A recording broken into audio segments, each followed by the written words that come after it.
Welcome for our next session. So in this session, we are going to look at the reasons which made Tanganyika to attain her independence earlier than Kenya and Uganda.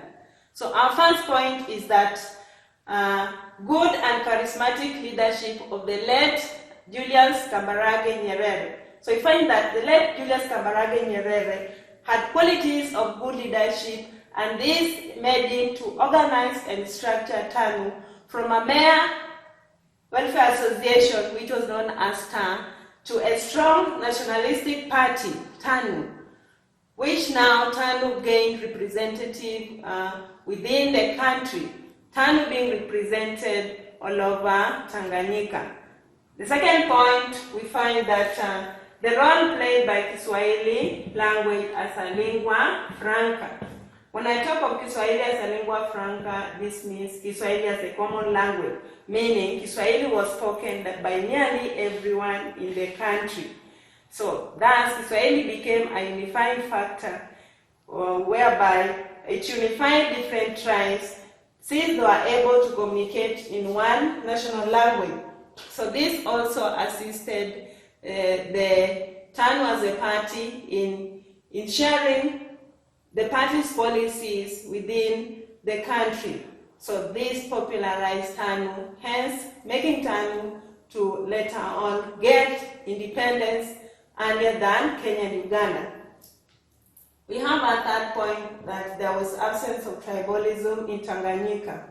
Being that there was no tribalism in Tanganyika, hence that promoted national unity. We find that many tribes were represented, joined this political party. Therefore, TANU became popular. It was a popular party in Tanganyika, thus leading to her winning independence and thus becoming the governing party after independence in 1961.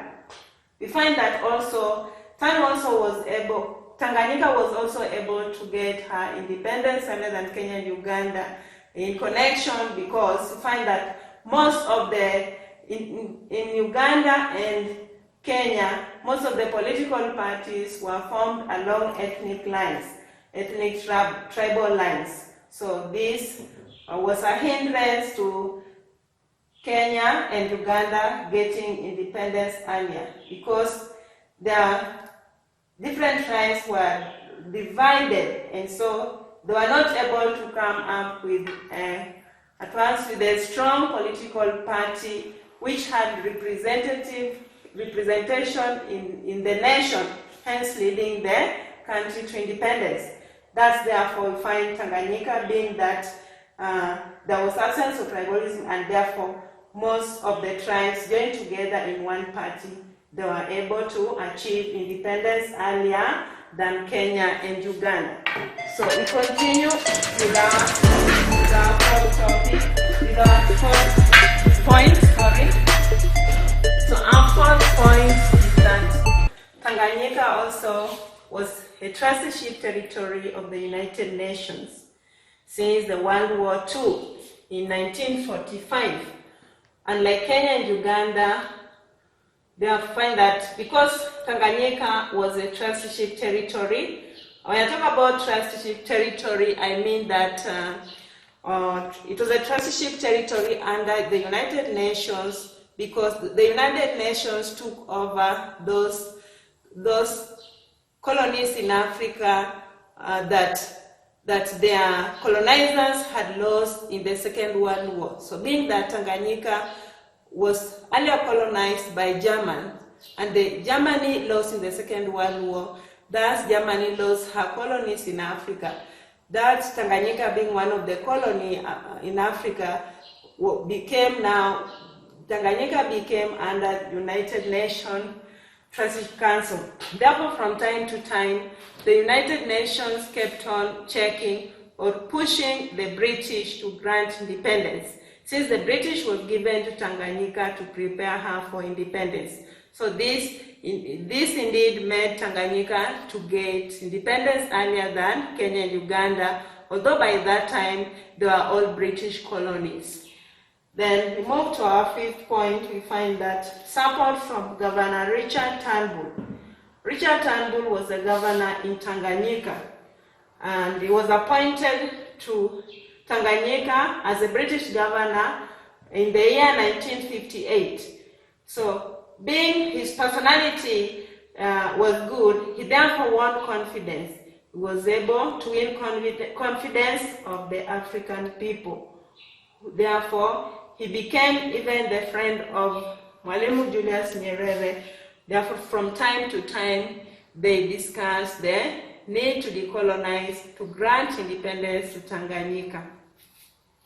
Then our sixth point is that Tanganyika had few white settlers than Kenya and Uganda, since it was plantation-dominant colony. So, being that Tanganyika was plantation-dominant colony, therefore there are only few white settlers in Tanganyika. Thus, the few white settlers in Tanganyika are readily accepted to grant Tanganyika independence, as compared to colonies that had many white settlers, like, for instance, like Kenya, whereby the white settlers there had developed those areas, hence they were not ready to decolonize such colonies. Then the next point is that there was the role played by mass media. There was mass media known as Sauti Attain. Sauti Attain was a mass media in Tanganyika. And Sauti Attain from time to time communicated to the local people using Kiswahili language in writing magazines. And in writing magazines, they made popular their policies and activities of the party. Thus, this made Tanganyika also to gain independence earlier than Kenya and Uganda. So as we continue, we are going to look at the problems faced by TANU. TANU, as a strong political party, though, had also challenges that it faced and on leading Tanganyika to independence.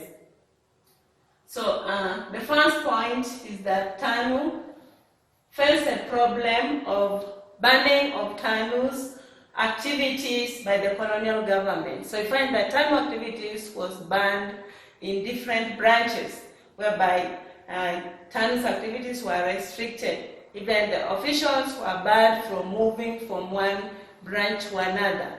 So we have the branches whereby the activities were banned and were declared illegal. So such branches were such as we have Kondoa, the branches like Kondoa, Dodoma, Iringa, and Tanga were closed. So these branches were closed by the colonial government, and hence TANU's activities were declared illegal. So this was a challenge.